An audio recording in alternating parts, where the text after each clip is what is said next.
ગુજરાતમાં આજે સ્થાનિક સ્વરાજ્યની ચૂંટણી માટે ઉત્સાહભેર મતદાન થઈ રહ્યું છે. લોકશાહીના આ પર્વમાં સામાન્ય નાગરિકોની સાથે દિગ્ગજ નેતાઓ પણ પોતાની ફરજ નિભાવી રહ્યા છે. સુરતમાં રાજ્યના નાયબ મુખ્યમંત્રી હર્ષ સંઘવીએ વહેલી સવારે મતદાન મથક પર પહોંચીને પોતાનો કિંમતી મત આપ્યો હતો. સુરતના મજુરા વિસ્તારમાં નાયબ મુખ્યમંત્રી હર્ષ સંઘવીએ પોતાના ધર્મપત્ની સાથે મતદાન કર્યું હતું. મતદાન મથક પર પહોંચતા જ લોકોમાં પણ ભારે ઉત્સાહ જોવા મળ્યો હતો. નાયબ મુખ્યમંત્રીએ લાઇનમાં ઊભા રહીને સામાન્ય નાગરિકની જેમ જ પોતાના મતાધિકારનો ઉપયોગ કર્યો હતો. મતદાન કરવા પહોંચેલા હર્ષ સંઘવીએ ત્યાં ઉપસ્થિત મતદારો સાથે મુલાકાત કરી વહેલી સવારથી જ મતદાન કરવા આવેલા લોકોનો ઉત્સાહ વધાર્યો હતો.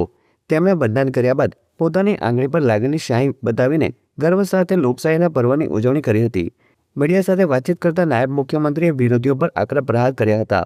તેમણે જણાવ્યું હતું કે જે લોકો ગુજરાતની અસ્મિતાને ઠેસ પહોંચાડવાનો પ્રયાસ કરી રહ્યા છે અને ગુજરાતને બદનામ કરવાનું કાવતરું ઘડી રહ્યા છે, તેમને રાજ્યના જાગૃત મતદારો ચોક્કસપણે જવાબ આપશે.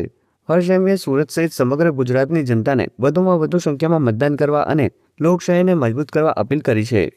गुजरात के नागरिकों को बिना कोई कारण बदनाम करने की कोई कोशिश ना करें।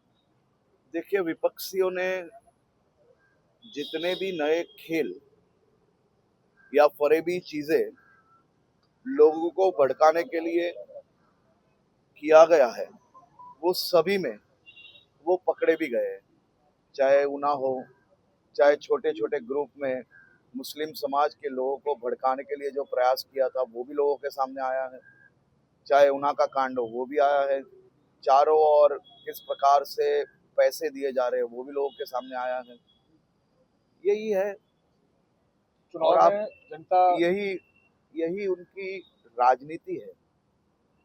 और आप देखिए, एक के बाद एक गुजरात के नागरिक तो बहुत ही समझदार लोग हैं, बोलते कम है लेकिन हिसाब ऐसा करते हैं और हिसाब ब्याज के समेत करते हैं। यही नेताओं ने मेरे गुजरात के नागरिक और गुजरात को बदनाम करने के लिए कोई कसर नहीं छोड़ी है। हर दूसरे राज्य के चुनाव में इनको गुजरात और गुजरात के लोग ही नजर आते हैं और उनको गालियां देने में कभी कोई मौका नहीं छोड़ते हैं। ये सबका हिसाब गुजरात के लोग करेंगे।